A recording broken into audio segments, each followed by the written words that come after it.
pre-summer peak on the 21st of June 2007. The bass have recovered from the spawn and have made their migrations out to the edges.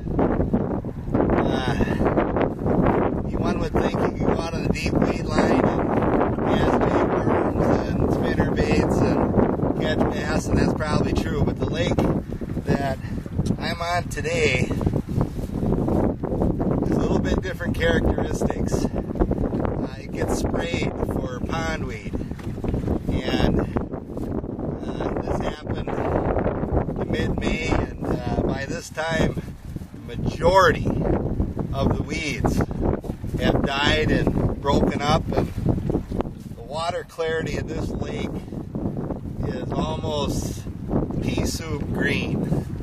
And what I do under conditions like this is switch away from worrying about fishing weeds to fishing rock piles. Rock piles that are main lake. Water temp on this lake is 74 degrees, and as you can see from the background, it's been a kind of a stormy last 2 days, and lots of rain and lightning and thunder, and areas around the Metroplex had golf ball size hail yesterday, and yesterday was really a tough day fishing.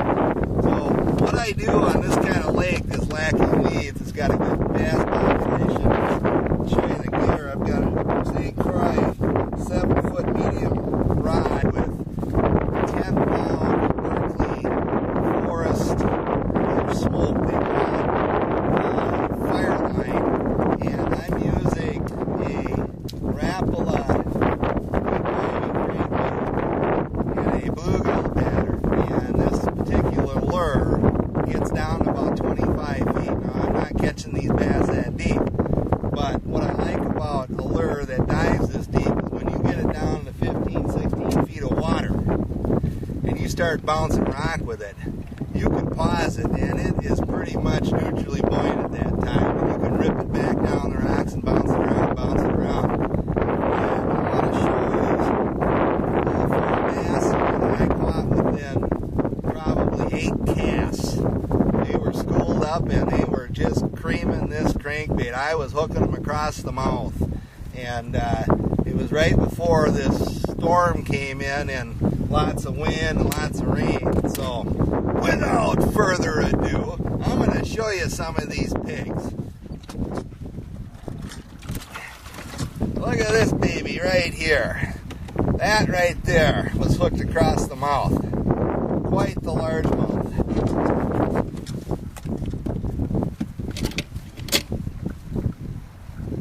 And that's 21¼ inches of largemouth. Such a beauty. Gonna let it go. Here's another gem.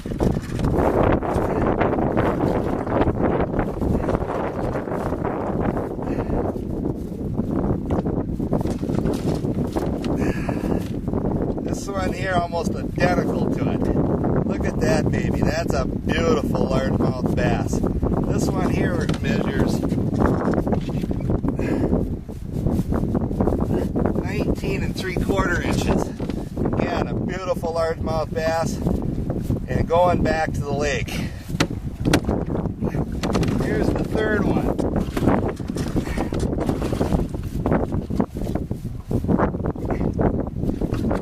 Another good Magombo. Oh, this one's a fighter.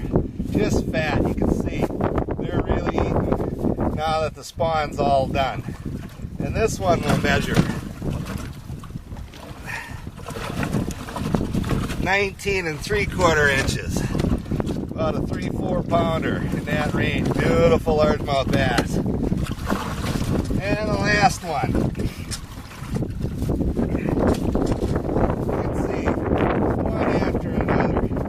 Full chunk, big largemouth bass. Can't get any better than that. Within 8 casts. Unbelievable fishing if you know what you're doing. And that one's almost 20 inches. So what you saw was nothing less than 19 inches up to 21 1/4.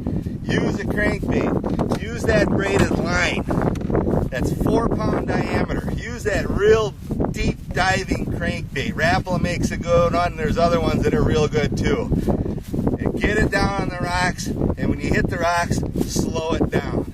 Just pull it, bounce it, pull it, bounce it. It's like you're jigging the crankbait off the rock. Some guys will burn it back so it deflects wild. I find the slower you go and the more contact, it doesn't have to be jarring contact, just slight contact with the rock. These bass just eat that lure, and it's just a blast fishing. Hope you try it, and good fishing to you.